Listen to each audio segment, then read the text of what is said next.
What's up, everybody? Godzilla Fan Freaks coming at you today with another figure review.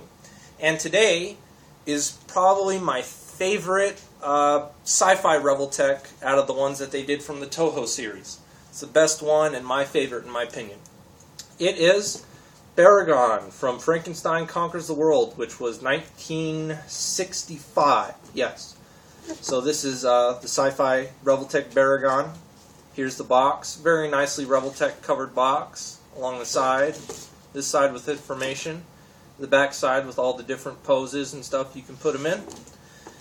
And of course the inside window of these boxes are very nice. I love all the detail here, as well as photos from the film. Very nicely done revoltech box. I love the revoltech boxes. They always do a great job. And now on to the figure itself. Here is Baragon from 1965's Frankenstein Conquers the World. Detail on this figure is good. Revoltech does do an amazing job with detail. They are just as good as SH Monster Arts. And they're just a little smaller, but that does not hinder this figure at all. Detail is great all the way around. I love all the grooves and stuff in the back. The ears are nicely done with very nice grooves. His face is perfect. The horn is very nicely done. I even want to note the little tiny detail I noticed on the top of his horn. He even has that little V-groove valley on the top of the horn. That was awesome that they added that in there. I hope the camera picked that up well. And he has all these nice little bumps and warts along his arms and his legs and everything like that. And I love that little detail right there, right at his crotch pretty much. They added that little like leathery detail that you could see on the suit at some points in the movie. So that's a nice little detail in its own way. And as far as paint job on this figure, I don't mind the brown that they use that much, but I do want to say they could have got a little more accurate by doing that grayish, blackish color that Baragon was. He wasn't too black. He was just a grayish, blackish color. But I mean, the brown is nice. It's not too bad. It doesn't hinder it that bad. He's not like an eyesore, like, oh, that sucks that they made him brown. But I mean, it's different. I'll put it that way. And I do like this.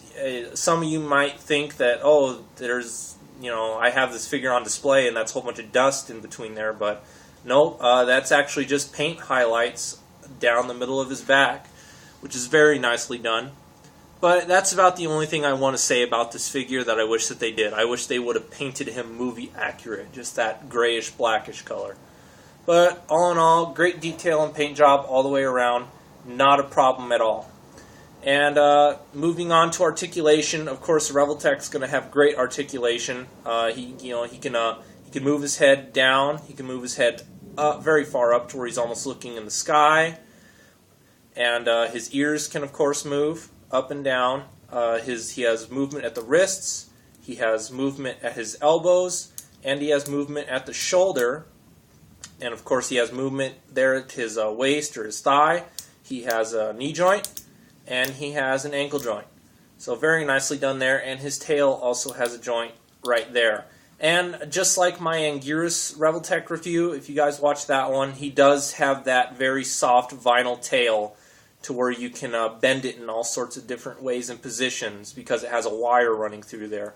But just like my Anguirus figure, I'm not even going to do that with my Baragon, because I know over time this can crack and eventually fall apart. If you bend it just a little too much, or use the bending motion a little too much, it can wear out. So I'm just going to keep his tail straight and pretty much deal with this tail articulation.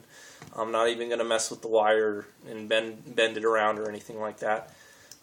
His horn is actually translucent, so if you shine a light or if he's under a light the right way, like the right position, it'll actually look like it's shining. So that's really nice because his horn did glow in the movie.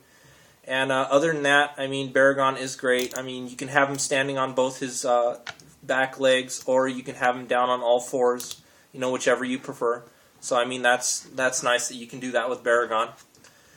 But I usually have him up on both his back legs, standing up. I love the Showa Baragon. He kicks butt. The Millennium one I'm not too fond of. I like the Showa one just because of the way he looks, and his roar is awesome. And now moving on to accessories. Try to speed this up so this review's not too long. He comes with a little house that was in the film, a couple trees that you can position however you want, and he has like a little land of turf here because you can either put the horse that he tackled in the movie at the front of the house, or you can have him out a ways from the house. And you kind of just put Baragon, and he kind of just comes up to the house, and his hand will sit there, and you just kind of have that moment in the film to where he's trampling that little cabin and stuff like that. And that's about as far as accessories go. And we just get the horse in there, just like that. Hopefully that's getting in the whole shot. And of course he comes with his nameplate, Baragon from Frankenstein Conquers the World, 1965. So there's that.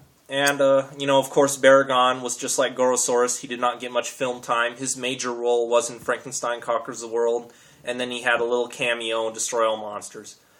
And that was about it, mainly just because the suit really got beat up because they mainly used, not the head, but they used every other part of the suit for the monster Naranga in the Ultraman series. And a few other monsters in the Ultraman series I think they used the body for too, not just Naranga. But anyways, that about sums up this review. This is Sci-Fi revoltech Baragon. We are Godzilla fan freaks. Please comment, like, and subscribe, and we will see you guys in the next video review. Thank you for watching.